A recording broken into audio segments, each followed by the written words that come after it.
Une nouvelle organisation d'affaires vient de voir le jour à New York, regroupant les membres de la Chambre de commerce américaine et des hommes et femmes d'affaires ivoiriens sous le leadership de l'APEXI. L'objectif de cette organisation dénommée US Côte d'Ivoire Business Council est de contribuer au raffermissement des relations économiques et commerciales entre les États-Unis d'Amérique et la Côte d'Ivoire, et plus particulièrement être une plateforme de dialogue, de plaidoyer et de facilitation d'affaires.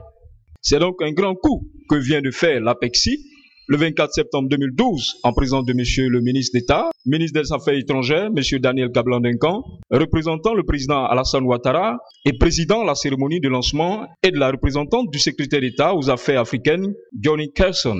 La délégation africaine comprenant entre autres le ministre de l'Agriculture, M. Senghafou Coulibaly, le ministre de l'Intégration africaine, M. Ali Coulibaly, l'ambassadeur de Côte d'Ivoire aux États-Unis d'Amérique, Daouda Diabaté, et l'ambassadeur Youssoufou Bamba de la mission permanente auprès des Nations Unies, le conseiller diplomatique Diané Mamadou, Madame Mariam Foufana, représentant le Premier ministre, des membres fondateurs ivoiriens tels que la Chambre de commerce et de l'industrie de Côte d'Ivoire, la CGECI, l'APEXI, Nova, Océan, Petrosi, le CPC, le BNED, et du côté américain, les entreprises membres fondateurs telles que Cargill, Chevron, FedEx, Citi et General Electric. Plusieurs activités ont meublé le programme.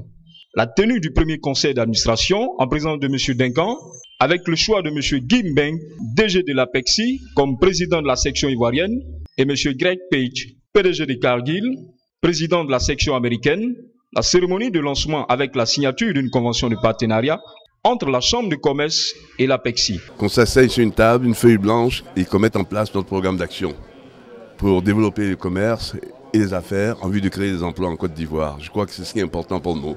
Il faut qu'on agisse. We need to perform. That's very important, comme le disent les Américains. Il faut qu'on performe. Un message du président Ouattara a été lu dans lequel les secteurs privés des deux pays sont encouragés à travailler ensemble pour contribuer à faire de la Côte d'Ivoire un pays émergent.